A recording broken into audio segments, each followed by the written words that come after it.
Olá, galerinha do nono ano. Hoje nós iremos dar continuidade ao nosso capítulo 8. Iremos finalizar, na verdade, o nosso capítulo 8, que fala sobre a Guerra Fria. Ok? Então, deixa eu projetar aqui o nosso livro para a gente dar continuidade a esse capítulo. Já vai começar a projeção.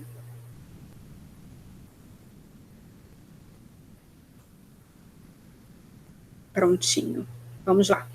Bem, nas páginas 280 e 281, tem aqui, né, uma linha do tempo muito interessante, onde as disputas tecnológicas, bélicas e culturais estão em destaque, né? Lembrando que a Guerra Fria, ela é exatamente, né, o combate, né, entre o bloco capitalista e o bloco socialista. E por mais que eles não disputem, né, os Estados Unidos e a União Soviética, eles não disputem diretamente de forma bélica, eles vão estar sempre, né, buscando novas tecnologias, novos avanços culturais, novos avanços tecnológicos, exatamente para estarem sempre um superando o outro. E a corrida espacial é, sem dúvida, né, um dos pontos mais marcantes, né? Quem vai ser o primeiro a lançar o homem ao espaço, quem vai pisar primeiro na Lua, e por aí vai. Então, aqui tem uma linha do tempo bastante interessante com as principais datas, né, dessa corrida, ok? Bem, nas páginas seguintes, nós iremos ver o movimento aqui da contracultura, né? Os movimentos de contracultura. Esses movimentos vão surgir principalmente nas classes médias urbanas, ali, que vão criticar a postura, principalmente do capitalismo, a postura bélica, né, do bloco capitalista, do militar, no caso, ir contra esse militarismo, né, da própria Guerra Fria, né, são os hippies, por exemplo, com o movimento Paz e Amor, contra as guerras, né, teremos também ali um estilo rock and roll, né, surgindo na década de 60, 70, e agora um ponto bastante importante, que é a luta pela igualdade e a luta pelos direitos civis, né. Nos Estados Unidos, a figura do Martin Luther King, esse aqui, ó, dos cartazes, né? O Martin Luther King, Martin Luther King Jr., né? Ele vai ser uma figura que vai lutar, né, pela união de brancos e negros, na verdade, pelo fim da segregação, né? Pelos direitos civis dos negros, né? Para que acabe nos Estados Unidos essa divisão, até mesmo espacial, que existia, né? Escolas só para brancos, escolas só para negros, essa divisão da sociedade estadunidense, ok? Ele vai ser fonte de inspiração para muitos jovens. A questão aqui, pessoal, da criação do Estado de Israel, ele vai ser marcante na Guerra Fria. O movimento sionista, né, que é a volta, né, de judeus para a região ali do Oriente Médio, ela vai começar antes mesmo da Segunda Guerra Mundial. Mas depois da Segunda Guerra Mundial, com o Holocausto, né, que foi massacre ao povo judeu, o mundo vai começar a ser pressionado, né, a criar um Estado para os judeus.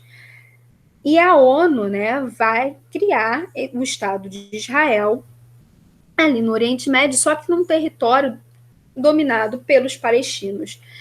E esse território é motivo de disputa até os dias atuais.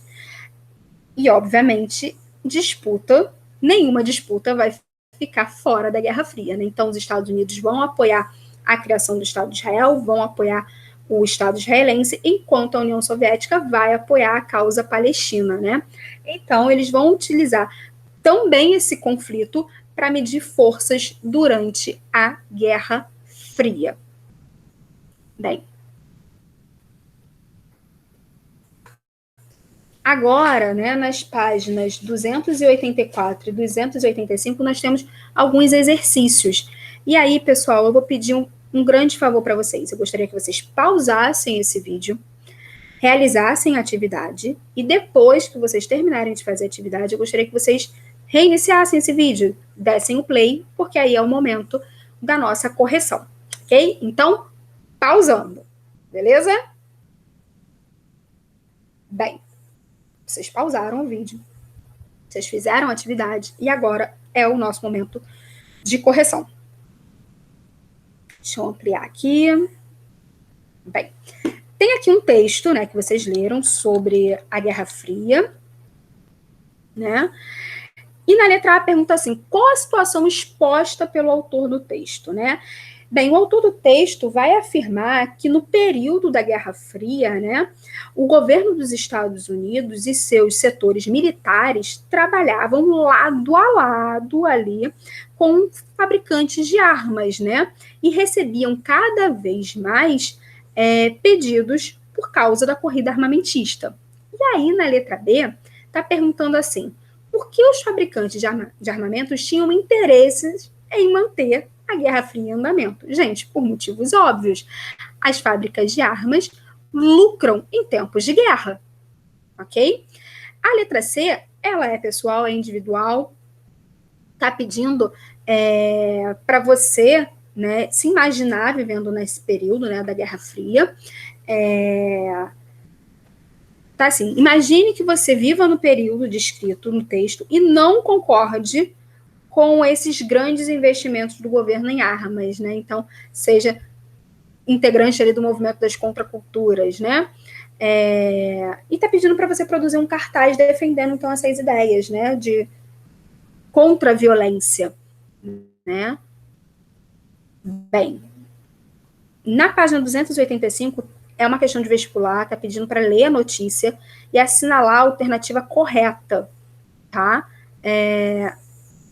Leia a notícia abaixo, assinale a alternativa que elenca corretamente os motivos que levaram à separação da Alemanha em dois países diferentes, lá no século XX.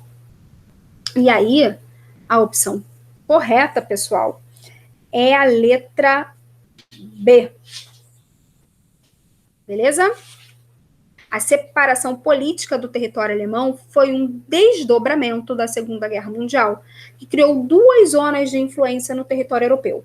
Uma de domínio soviético, que englobava ali a República Democrática da Alemanha, e outra liderada pelo Reino Unido, França e Estados Unidos, que fazia parte da República Federal. Beleza? Bem, vamos agora falar sobre a Guerra Fria nas áreas de influência, né? Então, aqui ele vai dar dois exemplos marcantes para a gente, que é a Revolução na China, né? E a Revolução Cubana, tá? A Revolução em Cuba. Bem, vamos falar então sobre a Revolução na China, ok? A China, desde 1911, né, quando ali acaba mais ou menos a fase... Não é quando acaba a fase, eu ia falar uma coisa errada para vocês, enfim. Desde 1911, a China, ela era uma república, beleza? E aí, dentro desse país republicano, vai surgir o Partido Comunista, que obviamente vai ser apoiado pela União Soviética. Ele tem como líder, né, o Mao Tse-tung, ok? Bem, o governo republicano é altamente capitalista. Então, obviamente, o Partido Comunista não será visto com bons olhos. Já naquele momento, tá? Antes mesmo da Guerra Fria, já existia esse embate, né, de ideologias, que obviamente vai estourar na Guerra Fria. Então, o governo republicano vai perseguir o Partido Comunista. Em 1934, vai acontecer um evento, né, chamado Longa Marcha. Deixa eu marcar isso aqui para vocês, que é bem importante, pessoal. a Longa Marcha. Esse movimento vai mobilizar, né?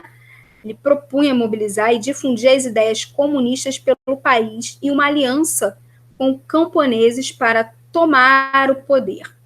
Então, Mao Tse-tung, né, e o Partido Comunista vão idealizar essa Longa Marcha e, com o apoio agora, né, dos camponeses, eles vão conseguir, em 49, conquistar a cidade de Pequim e instaurar, então, um regime socialista na China, liderado pelo Mao Tse-tung, ok?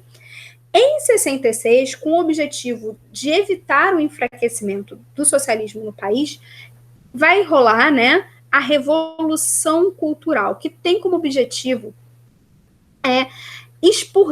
expulsar de vez os valores capitalistas que ainda existiam ali na população, né, e transmitir os ideais, né, os valores socialistas. Então, a sociedade igualitária deveria ser construída por meio da coletividade, não do indivíduo, né, que é a visão capitalista. Bem, agora vamos para a Revolução em Cuba. Bem, na década de 50, Cuba vive ali um regime ditatorial, né, liderado pelo Fulgêncio Batista, que era super, mega apoiado, né, pela elite agrária e pelos Estados Unidos, né? Na verdade, Cuba era o quintal dos Estados Unidos e tudo que era ilegal e imoral no território estadunidense era feito em Cuba. Lembrem, né, que na independência de Cuba, os Estados Unidos conseguiu, né, introduzir na Constituição cubana a chamada Emenda Platt, que é uma emenda que dá livres poderes, livres acessos ao território cubano pelos estadunidenses, né, pelo governo estadunidense. Então, o povo cubano vivia, além de uma ditadura, sob o domínio estadunidense. Até, né, que com o tempo, né, o governo de Batista foi se tornando bastante impopular e ideias socialistas começaram a entrar, né, principalmente ali entre os jovens. Bem, o advogado Fidel Castro, né, que era um dos opositores do governo do Fulgêncio Batista, junto com seu irmão Raul Castro e com o argentino, né, o médico argentino Che Guevara, vão iniciar uma revolução, tá? Os revolucionários que queriam lutar contra o governo de Batista, né, de Fulgêncio Batista, se organizaram na região de Serra Maestra, local de onde o movimento adquiriu a adesão dos camponeses, assim como aconteceu na China, né, que o campesinato vai abraçar a causa e vai ajudar a tomar o poder, vai acontecer em Cuba. A partir do momento que a população, né, que os camponeses cubanos vão aderir à causa do movimento revolucionário, eles conseguem tomar o poder, ok? Então, em 59, com o apoio de grande parte da população, eles vão tomar, né, a capital Havana e vão assumir o poder no país. Vão instaurar ali, né, algumas reformas de caráter socialista, tá? Essas reformas, no entanto, eram prejudiciais aos grandes proprietários de terras, né, que resolveram, então, se aliar aos Estados Unidos. E os Estados Unidos tentou, por várias vezes, invadir Cuba, mas não conseguiu, até que é declarado o embargo econômico, que existe ainda, né, nos dias atuais. Ele deu uma enfraquecida no governo Obama, mas o Trump voltou com o embargo a todo vapor, porque ele ainda vive na Guerra Fria. Mas, enfim. O embargo econômico é exatamente o momento que os Estados Unidos param de fazer comércio com Cuba. Cuba é uma ilha que depende, basicamente, do comércio com outros países. Vendo essa situação, a União Soviética enxerga um momento único. Cuba é muito próximo dos Estados Unidos. A partir do momento que os Estados Unidos fecham as portas para Cuba, a União Soviética abraça a ilha e passa a financiar a ilha, porque ter um território tão próximo aos Estados Unidos é estratégico. Tanto que um dos momentos do auge da Guerra Fria é a crise dos mísseis, né, onde a União Soviética vai tentar instalar em Cuba mísseis apontados para os Estados Unidos. E nunca tivemos tão próximo de uma guerra nuclear quanto nesse momento, né? bem? E agora aqui nós temos alguns exercícios na página 288 e o esquema é o mesmo, pessoal. Vocês vão pausar esse vídeo, vão realizar essas atividades e depois que vocês terminarem a atividade, vocês vão retornar ao vídeo, porque aí é o nosso momento de correção, ok? Então, pausando o vídeo. Bem, vocês pausaram o vídeo, fizeram a atividade, e agora vocês vão participar da correção, né? Tá pedindo assim, observe as frases a seguir e reflita sobre possíveis perguntas que você poderia elaborar para cada frase, né? E apresentar a resposta correta. Então, aqui é diferente, ele tem a resposta e vocês vão produzir a pergunta. Resposta da letra A. Em 1949, o partido de Mao Tse-tung tomou o poder, conquistando a cidade de Pequim e retirando o Kuomintang do governo, né, que era o partido que dominava a China. Enfim, pergunta pode ser, como ocorreu a Revolução Socialista na China? Pode ser uma resposta, ok? Letra B, resposta. Eliminar a burocratização do Estado, evitar o retorno do capitalismo e investir no desenvolvimento das artes e tecnologias. Além disso, foi proposta uma valorização dos ideais proletários.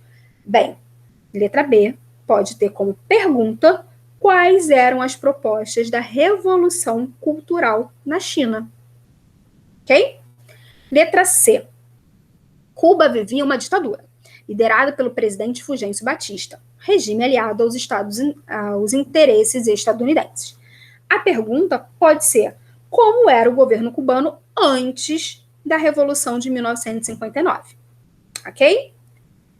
Letra D. A resposta é: a Revolução Cubana contou com a participação de guerrilheiros, grupos populares treinados na tática de guerrilha que lutaram contra as forças do governo de Batista e tomaram o poder. A pergunta pode ser: como ocorreu a Revolução em Cuba? E aí a resposta, ela contou com a participação de guerrilheiros. Ok? E por último, letra E. O governo de Fidel Castro se aliou à União Soviética em represália ao embargo econômico imposto pelos Estados Unidos. A pergunta pode ser: como o governo de Fidel Castro se posicionou em relação às áreas de influência durante a Guerra Fria? Bem, pessoal, essas são sugestões de respostas, ok? Sendo assim, nós encerramos esse capítulo, um capítulo importantíssimo, que foi a Guerra Fria. Deixa eu voltar aqui para o Google Meet. Voltei para me despedir de vocês e até o nosso próximo encontro na próxima semana, ok? Tchau, tchau, galerinha do 9º ano.